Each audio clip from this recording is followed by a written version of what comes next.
7 నెలల్లో మీకు బడ్జెట్ గురించి కూడా మాట్లాడదాం. బడ్జెట్ గురించి మాట్లాడే ముందు 7 నెలల్లో కూటమి ప్రభుత్వం చేసిన సంక్షేమం ఇది అంటూ 70% నెరవేర్చేశాం. చంద్రబాబు నాయుడు గారు చెప్తున్నారు 70% నెరవేర్చేశామని. చంద్రబాబు నాయుడు గారు ఒక అబద్ధాన్ని చెప్పగానే వెంటనే ఎల్లో మూక మొత్తం సోషల్ మీడియాలో వైరల్ చేస్తోంది. 7 నెలల్లో కూటమి ప్రభుత్వం చేసిన సంక్షేమం 7 నెలల్లో కూటమి ప్రభుత్వం చేసిన సంక్షేమం 70% అయిపోయిందట. ఇందులో ఏం చేశారు? పింఛన్ అన్నారు, ఓకే. అన్నా క్యాంటీన్లు అన్నారు, ఓకే. రాష్ట్ర వ్యాప్తంగా గుంతల రోడ్డు పూర్తి చేశారట. అయిపోయిందట, రోడ్లు అయిపోయింది. మీ ఊర్లో వేయకపోతే మీరు అనుకుంటారు మా ఊర్లో మాత్రం వేయలేదు, పక్కూరులో వేసుంటారేమని. మీ ఊరు కాదు, పక్కూరు కాదు, రాష్ట్రంలో ఎక్కడ ఏమీ వేయలేదు. ఉచిత ఇసుకట. మీకు అన్నిటికంటే కామెడీ విధానం చెప్పనా? వీళ్ళు నెరవేర్చినటువంటి హామీలు. చంద్రబాబు నాయుడు గారి మొట్టమొదటి సంతకం మెగా డిఎస్సి నెరవేరిపోయింది. ఓండి, ఇక పండుగ చేసుకోండి ఉద్యోగులంతా. టీచర్ అభ్యర్థులందరూ పండుగ చేసుకోండి సార్, మెగా డిఎస్సి అయిపోయిందట. జగన్మోహన్ రెడ్డి గారు ఇచ్చిన 6100 టీచర్ పోస్టుల భర్తీ నోటిఫికేషన్ కూడా రద్దు చేసి ఈ రోజు వరకు నోటిఫికేషన్ ఇవ్వకుండా టీచర్ అభ్యర్థులు, ఉద్యోగస్తులు ఎవరైతే ఉద్యోగాల కోసం అభ్యర్థిస్తున్నారో, ఎదురు చూస్తున్నారో ఆ యువత జీవితాలపై కూటమి పోటు పొడిచి మెగా డిఎస్సి నెరవేర్చామని ఇందులో రాసుకున్నారు. ఈ ఒక్కటి చాలు కదా వీళ్ళు 70% ఎలా నెరవేర్చారని చెప్పుకోవడానికి. 70% నెరవేర్చేశారట. ఇందులో ఏంటంటే తెలుసా, ఇప్పుడు మీకు ఇచ్చినటువంటి సూపర్ 6లన్నీ పక్కన పెట్టేశారు. 60 ఏళ్లు దాటిన వారికి ఏపీఎస్ఆర్టీసీ బస్సుల్లో 25% రాయితీ, స్వర్ణకారులకు ప్రత్యేక కార్పొరేషన్ ఏర్పాటు, తర్వాత మాజీ సైనికుల సంక్షేమానికి కార్పొరేషన్ ఏర్పాటు. సూపర్ 6 ఎక్కడ అంటే వీళ్ళు చెప్తున్న మాటలు చూడండి. మత్స్యకారుల ఉపాధిని దెబ్బతీసే జీవోల్ రద్దు, ఇది సంక్షేమం కింద.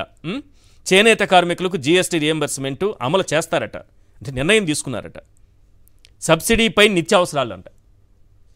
ఇది 70% మేనిఫెస్టో అమలు చేసినటువంటి విధానం. దానికి 70% అని పేరు పెట్టుకున్నారు. ఇక బడ్జెట్ విషయానికి వస్తే 21 మంది ఎంపీలున్నా సాధించింది 0. ఇదే పోలవరం అంశానికి సంబంధించి పోలవరానికి క్లియర్గా ఇంతకుముందు చెప్పిన 12,000 కోట్లు ఇవ్వడానికి సిద్ధపడ్డారంటే 41.15 మీటర్ల ఎత్తులో పోలవరాన్ని నిర్మించడానికి కేంద్రం అడిగింది. దానికి రాష్ట్ర ప్రభుత్వం ఓకే చెప్పేసింది అనేది క్లియర్ కట్ సంకేతాలు అందాయి ఈరోజు బడ్జెట్ ద్వారా. 2 ప్రమాదాలు దీనివల్ల. 2 ప్రమాదాలు. పోలవరం ఎత్తు 41.15 మీటర్ల వరకే పరిమితమైతే అది జీవనాడి కాదు, జస్ట్ జలాశయంగా మారిపోతుంది. జీవనాడి కాదు, ఏపీ ప్రజల జీవనాడి కాదు, ఏమీ కాదు. ఇక సుజల స్రవంతి అనే మాటనే మర్చిపోవాలి.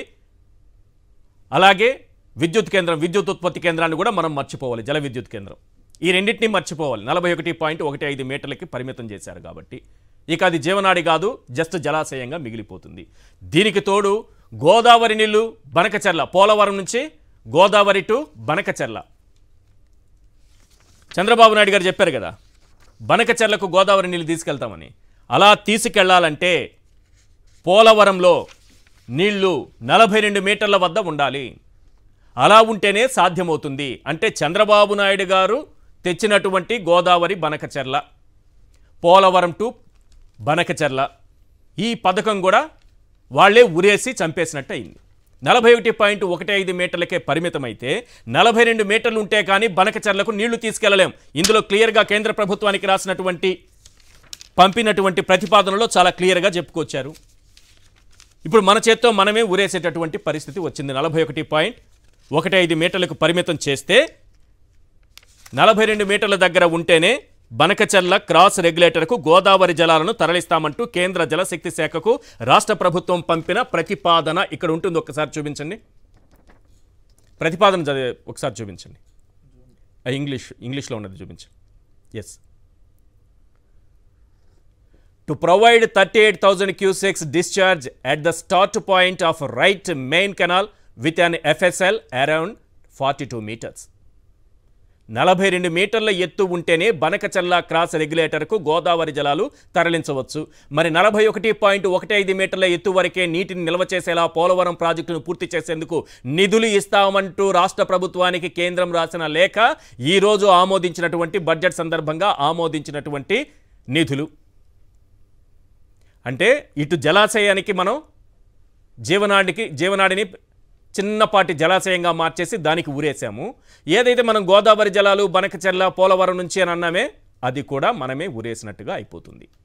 మరి దీనికి ఎంపీలంతా ఏం సమాధానం చెప్తారు? ఎంపీలంతా సమాధానం చెప్పాలి కదా.